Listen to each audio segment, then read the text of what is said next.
Hello candidates, your most welcome to my YouTube channel defence education 999 पे।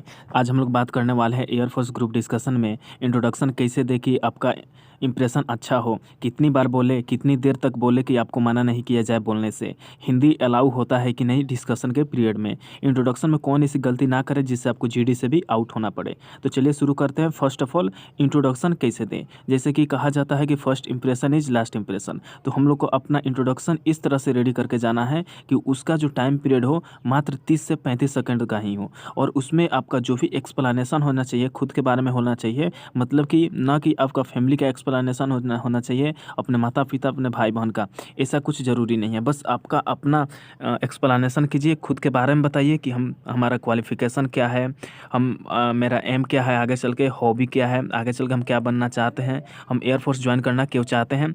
इसके अलावा आपका जो भी डिटेल होगा शॉर्ट में होगा, ना कि अगर आप 10th पास कर चुके हैं, 12th पास कर चुके हैं, ग्रेजुएशन कर चुके हैं तो आपको तीनों डिग्री बताना है। ऐसा कुछ ज़रूरी नहीं है, आपको हाईएस्ट क्वालिफिकेशन को बताना है। एंड लास्ट में बस इतना ही बोल देना है कि thank you, that's all about me. बस आपका इंट्रोडक्शन वहीं पे समाप्त हो जाएगा। अब नेक्स्ट होगा कि आपको उस इंट्रोडक्शन में क्या गलतियाँ नहीं करनी है। मतलब कि कौन ऐसा गलती है जिसको आप अगर करते हैं तो आपको इंट्रोडक्शन से ही आपका इंप्रेशन जो है वो ख़राब हो सकता है। फर्स्ट ऑफ ऑल आपको ध्यान रखना है कि आपको जो बैठना है उसको स्ट्रेट करके बैठना है, अपने बॉडी को अच्छे से पोस्चर बना के बैठना है, जैसे कि आपको फिगर में दिखाई दे रहा है।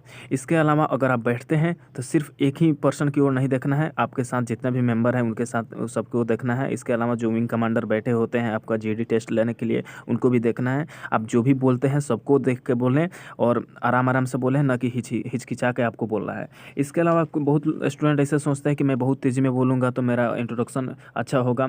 ऐसा कुछ ज़रूरी नहीं है, आपको सिंपल बोलना है, नॉर्मल लैंग्वेज में बोलना है, आराम आराम से बोलना है। आपको बस इतना ध्यान रखना है कि आपका जो इंट्रोडक्शन है वह टाइम के अंदर कंप्लीट हो जाए। मतलब कि 30 से 35 सेकंड के अंदर में आपका इंट्रोडक्शन कंप्लीट हो जाता है। वो चाहे धीरे बोले या तेज़ बोले, बस आपका इंट्रोडक्शन अच्छे तरह से क्लियर हो जाएगा। नेक्स्ट पॉइंट है कितनी देर तक बोले और कितनी बार बोलें। जब आप अपना इंट्रोडक्शन क्लियर कर लीजिएगा, आपके साथ साथ जितने भी कैंडिडेट होंगे सब अपना इंट्रोडक्शन जब क्लियर कर लेंगे तो सबको एक पैराग्राफ दिया जाएगा, एक पेज पे लिखा हुआ इंग्लिश में होगा। उस पैराग्राफ को पढ़ने के लिए आपको 5 मिनट का समय दिया जाएगा। 5 मिनट के अंदर में आपको टोटल पैराग्राफ में जो भी लिखा होगा उसको 2 बार 3 बार जितने बार हो सके पढ़ लेना है। और उसके बाद आपको खुद से डिसाइड करना है कि इस पैराग्राफ में जो टॉपिक दिया गया है उसका मतलब कि हेडिंग क्या होना चाहिए, किस चीज़ पे डिस्कशन करना है, बस इसको डिसाइड कर लेना है। उसके बाद 5 मिनट के बाद आपसे जो सभी जो पैराग्राफ होगा उसको इकट्ठा कर लिया जाएगा और फिर बोला जाएगा कि आप लोग टॉपिक का इंट्रोडक्शन दीजिए सभी लोग, और उसके बाद टॉपिक के बारे में डिस्कशन को शुरू किया जाएगा। तो सबसे पहले सभी स्टूडेंट को बारी बारी से समय दिया जाएगा, वे लोग स्टॉप वॉच लगा देंगे एयरफोर्स वाले, और जो भी स्टूडेंट होंगे वो टाइम के अंदर में 40 से 45 सेकंड तक 2 लाइन 4 लाइन जितना हो सके अपने से बोलेंगे। सबसे पहले बताएंगे कि किस चीज़ के बारे में इसमें बताया गया है, इस टॉपिक के बारे में क्या, इस टॉपिक का क्या उद्देश्य है और इसका एडवांटेज क्या है, डिसएडवांटेज क्या है, इस सब के बारे में सबको बोलना है। आपको बस इतना ध्यान रखना है कि हमको जो भी बोलना है अच्छे तरीके से बोलना है, बुलेट पॉइंट बोलना है, ना कि इधर उधर घुमाने वाला पॉइंट बोलना है। 2 लाइन बोलिए, 4 लाइन बोलिए, आपको जो भी बोलना है वो स्ट्रेट लाइन बोलना है, उस टॉपिक के बारे में ही बोलना है। अदरवाइज किसी के अन्य टॉपिक के बारे में आपको उसमें नहीं लाना है। अगर आप अपने रास्ते से अलग हो जाते हैं, मतलब कि जो भी टॉपिक दिया गया है उससे अलग बोलते हैं, तो आपको वहीं पे चुप रहने के लिए बोल दिया जाएगा और फिर बोला जाएगा दूसरे कैंडिडेट को कि आप बोलिए। तो आपको ये ध्यान रखना है कि जो भी बोलना है अच्छे तरीके से बोलना है और टाइम के अंदर बोलना है।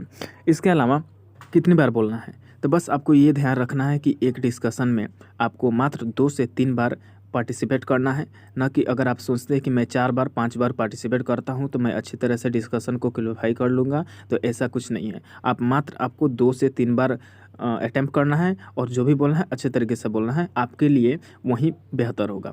बहुत से स्टूडेंट होते हैं जो अपना शुरू कर देते हैं बोलना, लगता है कि पूरा मैंने अंग्रेज बन के आ गए हैं, तो ऐसा अगर आप करते हैं तो रियली आपको वहाँ से आउट कर दिया जाएगा। आपको अपना कॉन्फिडेंस को दिखाना है और बस उतना ही आपके लिए काफ़ी है जीडी को क्वालिफाई करने के लिए। अब नेक्स्ट पॉइंट है ग्रुप डिस्कशन में आपको हिंदी अलाउ होता है कि नहीं। तो ये आपको हम बता दें कि आपका जो टॉपिक दिया जाएगा उस टॉपिक के बारे में इंग्लिश में ही बोलना होगा। 40 से 45 सेकंड एक बार में बोलना होगा। मतलब कि कम से कम 30 सेकंड बोलना है। इसके अलावा आपको ये बताया जाएगा, उसमें जो भी एयरफोर्स वाले होंगे वो बोलेंगे कि अगर आप डिस्कशन कर रहे हैं और डिस्कशन के पीरियड में आपको कोई वर्ड का इंग्लिश मीनिंग मतलब कि याद नहीं आ रहा है तो उसको आप हिंदी में बोल सकते हैं। अदरवाइज़ ऐसा नहीं है कि आप केवल हिंदी शब्द का ही प्रयोग करें। मतलब कि आप डिस्कशन कर रहे हैं और बीच में कुछ शब्द आप भूल गए कि इंग्लिश में इसका मीनिंग क्या होता है, तो उस शब्द को आप हिंदी में बोल सकते हैं। बस इतना अलाउ होता है, इसके अलावा आपको हिंदी अलाउ नहीं होता है, नहीं तो आपको जीडी से आउट कर दिया जाएगा। तो बस यहीं तक था आपका पूरा इन्फॉर्मेशन एयरफोर्स ग्रुप डिस्कशन को क्वालिफाई करने का। जब आप अपना डिस्कशन को कंप्लीट कर लीजिएगा तो थोड़ा देर बाद, आधा 1 घंटा बाद आपको रिजल्ट सुना दिया जाएगा। जो आउट होंगे उनको आउट कर दिया जाएगा, जो पास कर लिए हैं उनको बैठने के लिए बोल दिया जाएगा।